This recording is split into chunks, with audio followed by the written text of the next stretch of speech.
నిన్న మన రాష్ట్ర హైకోర్టు తెలంగాణ రాష్ట్ర హైకోర్టు ఇచ్చినటువంటి తీర్పు అంటే ఇంట్రీమ్ స్టే మనందరికీ తెలుసు. బీసీ రిజర్వేషన్స్ లోకల్ బాడీలో జరిగేటువంటి ఎలక్షన్స్, లోకల్ బాడీ ఎలక్షన్స్లో జరగబోయేటువంటి ఎలక్షన్స్లో మరి రిజర్వేషన్స్ 42% ఇస్తూ జీవో నెంబర్ 9 ఇవ్వడం జరిగింది.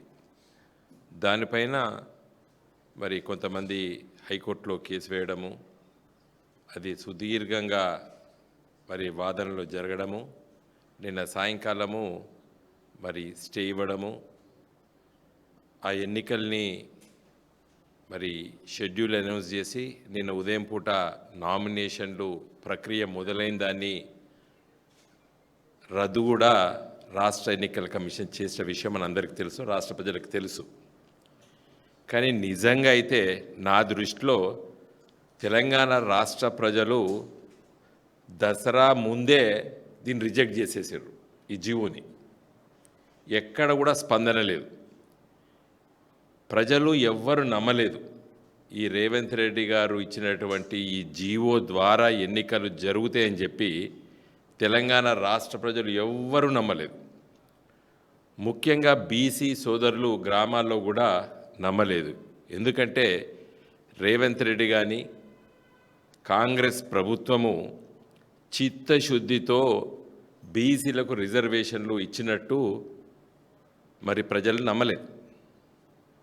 కాబట్టే ఎన్నికల వాతావరణమే గ్రామీణ ప్రాంతాల్లో రాలేదు. దసరా పండుగ తెలంగాణలో చాలా వైభవంగా జరుగుతుంది. ఎవరు పండుగ కార్యక్రమాలు తప్పితే కానీ రాజకీయ కోలాహలం ఎక్కడ జరగలేదు. నేను ప్రత్యేకించి కొన్ని గ్రామాల్లో ఉన్నటువంటి మా నాయకులతో మాట్లాడినప్పుడు అన్న ఎవరు నమ్ముతలేరు ఎన్నికలు అయితే అని చెప్పేసి అన్నారు. అంటే ప్రజలు తీర్పు మొదలైచేసిండ్రు ఈ ఎన్నికలు జరగవని. కారణం ఏంది? రేవంత్ రెడ్డి గారే. ఎందుకంటే రేవంత్ రెడ్డి గారు చెప్పిండు, ప్రజలకు చెప్పిండు, టీవీలలో చెప్పిండు, అన్నిటి చెప్పిండు, ప్రజలు మోసపోవడానికి సిద్ధంగా ఉన్నారు, నీ మోసం చేస్తా అని చెప్పిండు. అది శాసనసభ ఎన్నికల్లో చెల్లింది. వాగ్దానాలు ఇచ్చిండు, ఆ వాగ్దానాలు కొంతవరకు ప్రజలు నమ్మిరు. చాలా తక్కువ పర్సంటేజ్. మా పార్టీ ఓటమి కూడా కేవలం 1.6% ఓట్లతోనే మేము ఓడిపోయినాం. తక్కువ శాతంతోనే మరి రేవంత్ రెడ్డి ప్రభుత్వం ఏర్పడేది తెలంగాణ రాష్ట్రంలో. కాబట్టి ఈ 2 సంవత్సరాల లోపట రేవంత్ రెడ్డి పరిపాలన చూసి ప్రజలు అర్థం చేసుకున్నారు, ఈయన ఏది చెప్పినా కూడా నమ్మొద్దు మనం. ఎందుకంటే ఆయన ఏమన్నాడు, ప్రజలు మోసపోవడానికి సిద్ధంగా ఉన్నారు, నీ మోసం చేస్తా అన్నాడు. కాబట్టి ఇప్పుడు ప్రజలు సిద్ధంగా లేరు, ఈయన మోసం చేస్తా అన్నా కూడా ప్రజలు సిద్ధంగా లేరు. కాబట్టే ప్రజలు ఎవ్వరు నమ్మలేదు. మొన్న ఎన్నికల జరుగుతాయని చెప్పి కూడా ఎవరు కూడా ఆశపడలేదు. కానీ మా పార్టీ తరఫున, మా లీగల్ టీం తరఫున మేము చాలా స్పష్టం చేయదలుచుకున్నాం యావత్తు తెలంగాణ ప్రజలకి. ఉత్కంఠంగా వాదనలు అవన్నీ జరిగినా ప్రజలు చాలా బ్రహ్మాండంగా తెలుసుకున్నారు ఏం జరుగుతుంది ఏందనేది. తెలంగాణ రాష్ట్ర ఆర్థిక శాఖ మంత్రి బట్టి విక్రమార్క గారు, కొంతమంది మంత్రులు నిన్న సాయంకాలం తీర్పు వచ్చిన తర్వాత ప్రెస్ మీట్ పెట్టారు. పెట్టి బీఆర్ఎస్ పార్టీని, బీజేపీని విమర్శించారు. వాళ్ళు బీజేపీని విమర్శించడంలో నేను తప్పు పడతలేను. కేంద్రం లోపల వాళ్ళు సహాయ సహకారం అందించలేదు, ఆ చట్టాన్ని మరి రాష్ట్రపతి దగ్గర ఉన్న చట్టాన్ని మరి ఆమోదింపయ్యలేదు. తర్వాత దాన్ని రక్షించడానికి 9వ షెడ్యూల్లో బీజేపీ పొందపరిచేటువంటి ప్రయత్నం చేయలేదని మీరు మాట్లాడితే బీజేపీ పైన తప్పేం లేదు. కానీ బీఆర్ఎస్ పార్టీని కూడా మీరు నిందించే ప్రయత్నం చేసిండ్రు. మీరు మొన్న ఈ ప్రయత్నం చేసిండ్రు, ఏది రిజర్వేషన్లు శాతం పెంచడానికి.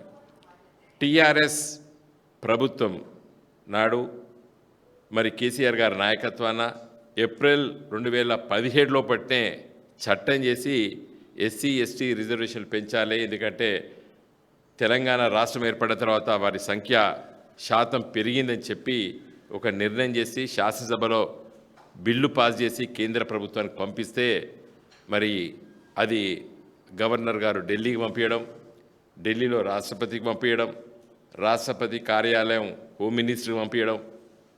వాళ్ళు మేము సుప్రీంకోర్టు ఇందిరా సాహ్ని కేసు 1992లో ఇచ్చిన తీర్పు ఉంది కాబట్టి మరి వాళ్ళ ఎలాంటి నిర్ణయం తీసుకోలేదు. ఇప్పటి వరకు కూడా ఆ బిల్లు రాష్ట్రపతి ఆమోదం కోసం అక్కడనే పెండింగ్ ఉన్నది. మీకంటే మొదలు ప్రయత్నం చేస్తాం మేము. తెలంగాణలో బడుగు బలహీన వర్గాలకి మొదటి దశలో ఎస్సీ ఎస్టీతో ప్రయత్నం చేసింది కేసీఆర్ గారి ప్రభుత్వం. మరి చట్టంని రక్షించేటువంటి ఏదైతే బాధ్యతను సుప్రీంకోర్టు ఇచ్చినటువంటి తీర్పును అధిగమించాలంటే ఈ రెండు పార్టీలు, నేను చెప్పేది చాలా ముఖ్యమైన ఇష్యూ చెప్తున్నా, కాంగ్రెస్ పార్టీ, బీజేపీ పార్టీలు ఇవి రెండు కూడా సుప్రీంకోర్టు ఎన్నో సందర్భాల్లో తీర్పులు ఇస్తే దాన్ని అధిగమించడానికి వాళ్ళు రాజ్యాంగ సవరణ చేశారు. నేను మొదటిది చెప్తున్నా, చాలా ముఖ్యమైనది. ఇందిరాగాంధీ గారు 1972 ఎన్నికల తర్వాత ఆమె మరి చట్ట వ్యతిరేక కార్యక్రమాలు చేసి గెలిచిందని చెప్పి రాజనారాయణ గారు అలహాబాద్ కోర్టులో కేసేస్తే ఎన్నికల పిటిషన్ను రాజనారాయణ గారు గెలిచారు, ఇందిరాగాంధీ గారు ఓటమి పాలేరు.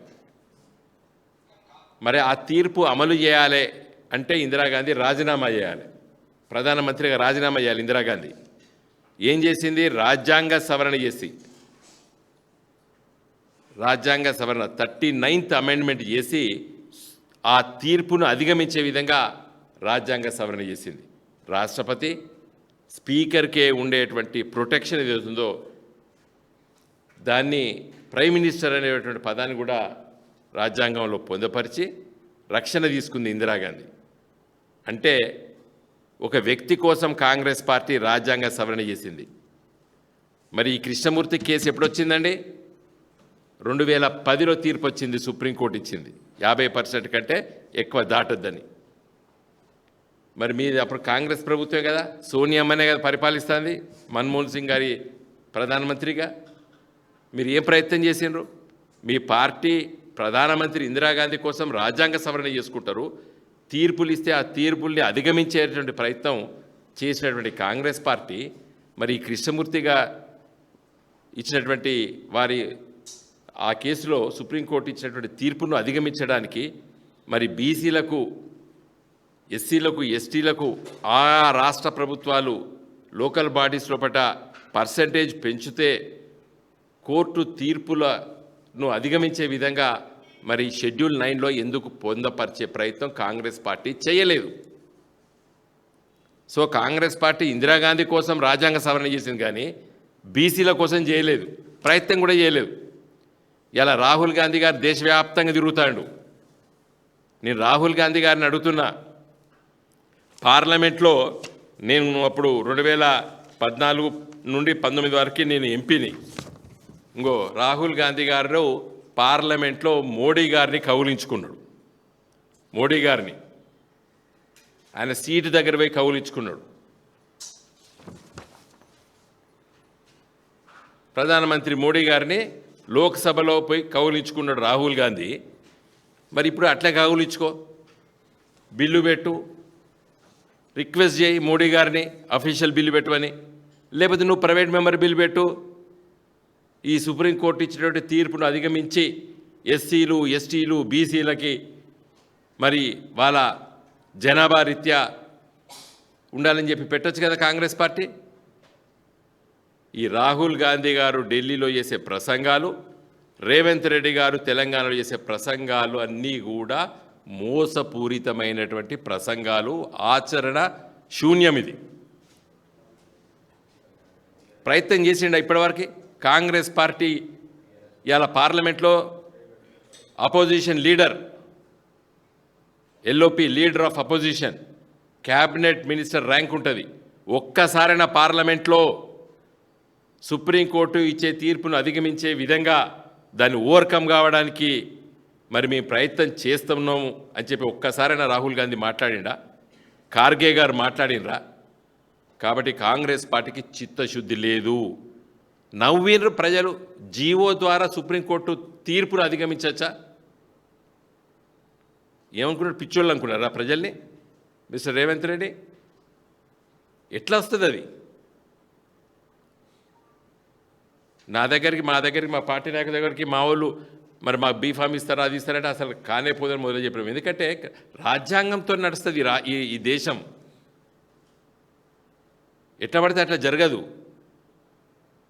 తర్వాత బీజేపీ ఒక బాధ్యతాయుతమైనటువంటి పదవిలో ఇలా మోడీ గారు ఉన్నారు. 2014 ఇలా 2025 11 సంవత్సరాలు పరిపాలన. మరి వీళ్ళు కూడా సుప్రీంకోర్టు తీర్పు ఇచ్చింది. వోడాఫోన్లో ట్యాక్స్ కట్టాలని చెప్పి తీర్పిస్తే కాంగ్రెస్ అధికారంలో ఉన్నప్పుడు ఒక చట్ట సవరణ చేసిండ్రు. దాన్ని మళ్ళీ Vodafone international court of justice తీసుకెళ్ళిండు. ఇవన్నీ జరుగుతున్నప్పుడు మోడీ గారి ప్రభుత్వము ఇన్కమ్ ట్యాక్స్ కట్టుమని సుప్రీంకోర్టు ఇచ్చిన తీర్పును, కోట్లాది రూపాయల తీర్పును కూడా అధిగమించే విధంగా బీజేపీ రాజ్యాంగ సవరణ చేసింది. సుప్రీంకోర్టు తీర్పును నల్లిఫై చేసేసింది 2021లో బీజేపీ ప్రభుత్వం. వోడాఫోన్కు ఉన్నటువంటి ప్రేమ ప్రజలపైన, బీసీలపైన లేదు కదా బీజేపీ పార్టీకి. ఇట్లా చెప్పకపోతే ఇది కోర్టు వాదనలు కావు. ఒక 10-20 కేసులు నేను సైడ్ చేస్తా. సుప్రీంకోర్టు ఇచ్చినటువంటి తీర్పులను దాన్ని మరి అధిగమించాలంటే ఆ తీర్పును నువ్వు దృష్టిలో పెట్టుకొని మళ్ళీ రాజ్యాంగ సవరణ చేసి చట్ట సవరణ చెయ్యాలి. ఇన్కమ్ ట్యాక్స్ చట్టాన్ని సవరించారు బీజేపీ ప్రభుత్వం పార్లమెంట్లో. తీర్పు అనేది ప్రజాక్షేమం కాదు, ప్రజా సంక్షేమం కాదు. ప్రజలకు రాజ్యాంగం హక్కుల ద్వారా సుప్రీంకోర్టు తీర్పు ఇవ్వచ్చు. అసలు 9th షెడ్యూల్ ఎందుకు పెట్టిండ్రు? కొన్ని చట్టాలని రాజ్యాంగంలో ఉన్నటువంటి ప్రాథమిక హక్కులకి భంగం కలిగేటువంటి చట్టాలుంటే కోర్టుకు పోతే వాటిని తప్పుపడతాయి కోర్టులు. కాబట్టి కొన్ని చట్టాలని మరి వాటిని 9th షెడ్యూల్లో పొందపరిస్తే, రాజ్యాంగంలో 9th షెడ్యూల్లో పొందపరిస్తే మరి కోర్టులు ఇంటర్ఫియర్ కావడానికి వీలు లేదు. కాబట్టి మరి నెహ్రూ గారు స్వాతంత్రం వచ్చిన మొదటి రాజ్యాంగ సవరణే 9th షెడ్యూల్ పెట్టడం. 1951లోనే స్వాతంత్రం వచ్చి మొదటి సంవత్సరం లోపట్నే మరి రాజ్యాంగ సవరణ చేసి first amendment to the constitution is insertion of 9th schedule in the constitution. కొన్ని రక్షించాలి. ఎందుకంటే అప్పుడు జమీందారీ సిస్టమ్ రద్దు చేస్తున్నారు, ప్రాథమిక హక్కుల్ని కొన్ని భంగపరుస్తున్నారు, రైట్ టు ప్రాపర్టీని భంగపరుస్తున్నారని చెప్పి కోర్టు పోతే స్టేలు వస్తాయి. కాబట్టి కొన్ని చట్టాలకి రక్షణ ఉండాలి ప్రజా సంక్షేమం కోసం అని చెప్పి మరి 9th షెడ్యూల్ పెట్టిర్రు. ఈరోజు బీజేపీ కానీ కాంగ్రెస్ పార్టీ కానీ మరి ఈ బీసీ రిజర్వేషన్లు వాళ్ళ జనాభా దృష్టిలో పెట్టుకొని పెంచడానికి ప్రయత్నం చేస్తే రక్షణ కల్పించడానికి బీజేపీ పార్టీ, కాంగ్రెస్ పార్టీ ఘోరంగా విఫలమైనాయి ఈ దేశంలో. సుప్రీంకోర్టు తీర్పు ఇచ్చినప్పుడు కేంద్రంలో కాంగ్రెస్ పార్టీ అధికారంలో ఉంది 2010లో. అప్పుడు కాంగ్రెస్ పార్టీ ప్రయత్నం చేయలేదు.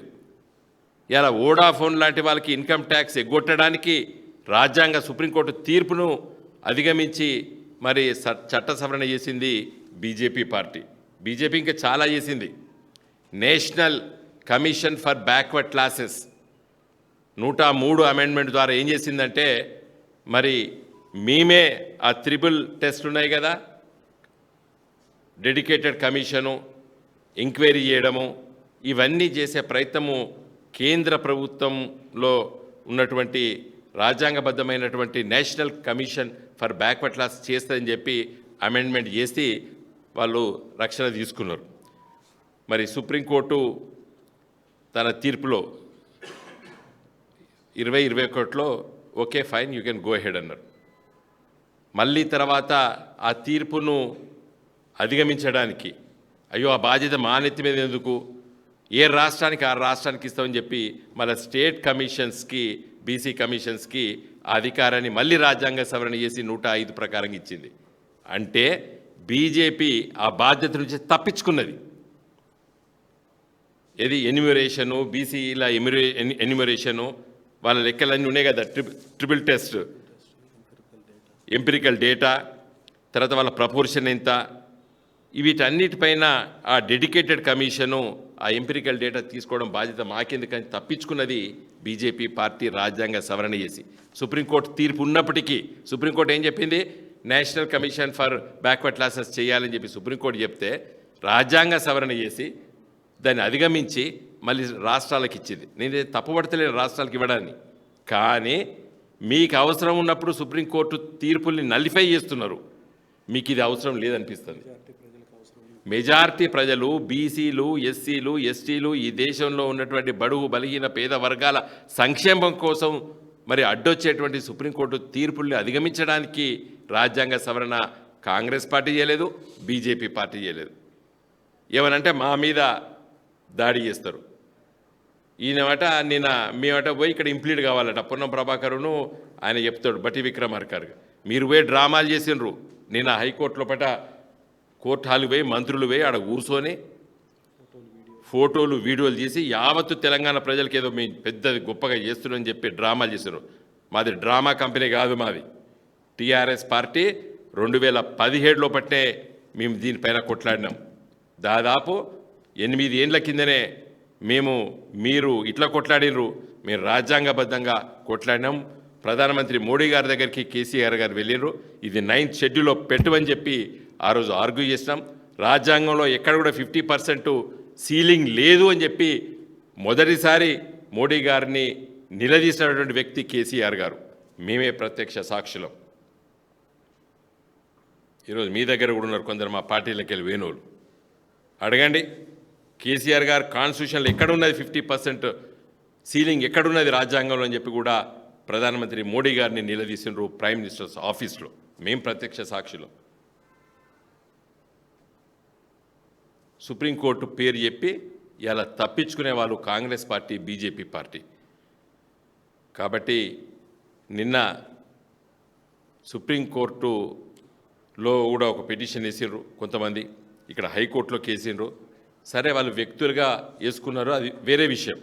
కానీ ఇలా బాధ్యత ఎవరిపైన ఉన్నది, రాష్ట్ర ప్రభుత్వం పైన ఉన్నది. చిత్తశుద్ధి ఉన్నట్టయితే మిస్టర్ రేవంత్ రెడ్డి ప్రధానమంత్రి దగ్గర ఉన్నాడు, 2 బీజేపీ మంత్రులు ఉన్నారు కదా ఇక్కడ మన రాష్ట్రంలో. 9th షెడ్యూల్లో దీన్ని పొందపరచమని చెప్పి లెట్ us ఫైట్, మేము ముందుంటాం. నిన్న నీలాగా హైకోర్టుకు వచ్చి డ్రామా చేయడానికి మేము ముందుంటాం. మేము చిత్తశుద్ధితో ఉన్నటువంటి వాళ్ళము, రాజ్యాంగం పట్ల చట్టాల పట్ల విలువ ఉన్నాం కాబట్టి మేము చెప్పినాం. కాబట్టి దయచేసి ఈ డ్రామాలు ఇవన్నీ వేస్ట్, ప్రజలు ఎవ్వడు కూడా నమ్మలేదు. మొన్నని దసరా పండుగప్పుడు చూసినా ఎవ్వడు కూడా ఎన్నికలు ఇవంతా మోసం చేస్తాడు రేవంత్ రెడ్డి అని చెప్పి యావత్తు తెలంగాణ ప్రజలు మొన్ననే రిజెక్ట్ చేసిండ్రు, ఎన్నికలు జరగవని. నిన్న హైకోర్టు రిజెక్ట్ చేసింది. జై తెలంగాణ.